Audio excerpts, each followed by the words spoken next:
My in-laws treat me like a personal servant, making me work even when I'm sick. So when I discovered I was pregnant, I chose to move out. I and my husband lived with his parents. His father had some health issues and needed some care, and we agreed to move in to help out. FIL is generally doing better now, but there are still a few things he can't do anymore that my husband does now instead. We've discussed moving out. I want to.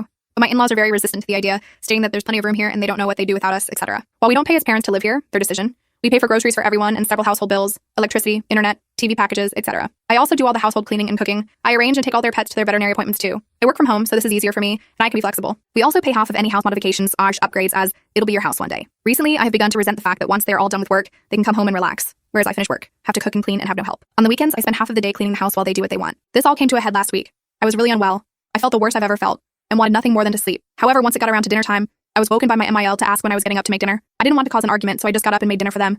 But as I was in the kitchen struggling not to pass out, the three of them sat watching a movie, waiting for me to bring in their food. I didn't say anything at first. I waited until my husband and I were alone to bring up my concerns with the lack of help. My husband apologized and offered to help more, which I accepted. But the next day was an exact repeat. I had to drag myself out of bed to cook. And once I'd brought in their food, my MIL said, "Oh, you look truly awful. Poor you. Oh, by the way, later, would you mind giving everywhere an extra clean?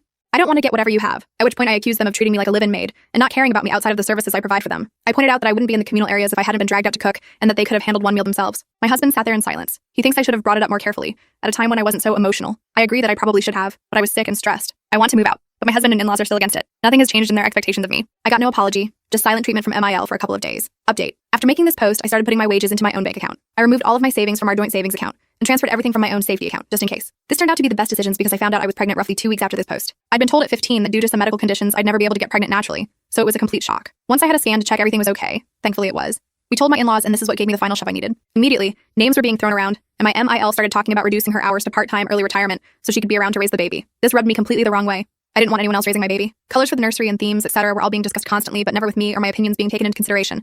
And within a week, I felt as though I was just an incubator. The final straw happened when my husband's cousin and mother-in-law went shopping. I had been looking at the different kinds of breast pumps before being told that I would be bottle feeding so everyone could help out. I didn't want to cause a scene in the middle of the shop, so I moved on to outfits. But everything I picked up or looked at was either the wrong color or style or something. I'd picked out one outfit, which would be my first baby purchase, and MIL snatched it out of my hands before I could pay, telling me that it was the wrong sort of outfit. It wasn't gender neutral enough, and if the baby is a boy like we're hoping, then it's far too feminine. I didn't need to be told what I could and couldn't dress my own child in, nor did I appreciate the suggestion that they would all prefer a boy, let alone being told how I would be feeding my child. So, I left. I tried talking to my husband on 3 separate occasions, and he either made excuses or blew me off entirely. I packed my bags and went to stay with my sister for a week. My husband called once and asked me to go home. Once. I made it clear I wouldn't be returning to live in that house and that I would raise the baby on my own if he didn't want to leave, but I would not allow my child to be raised in such a toxic environment. As a big surprise to no one, he stayed put. After that, I got spammed with texts in the family group chat, but I left and deleted them all. I've started the divorce process, and hopefully, as I've saved everything disgusting messages from either my ex or his family about both myself and my baby, they won't get any form of custody. Although since I announced the gender, they've all gone quite silent. I now have a small 3-bedroom house. I'm only renting for now while I wait for the divorce to finalize, but it's plenty big enough for the 2 of us. My daughter will grow up surrounded by my family and plenty of cousins to play with. The house is pretty bare at the minute as I only got the keys a couple of days ago, but I have time before she arrives to ensure everything is ready.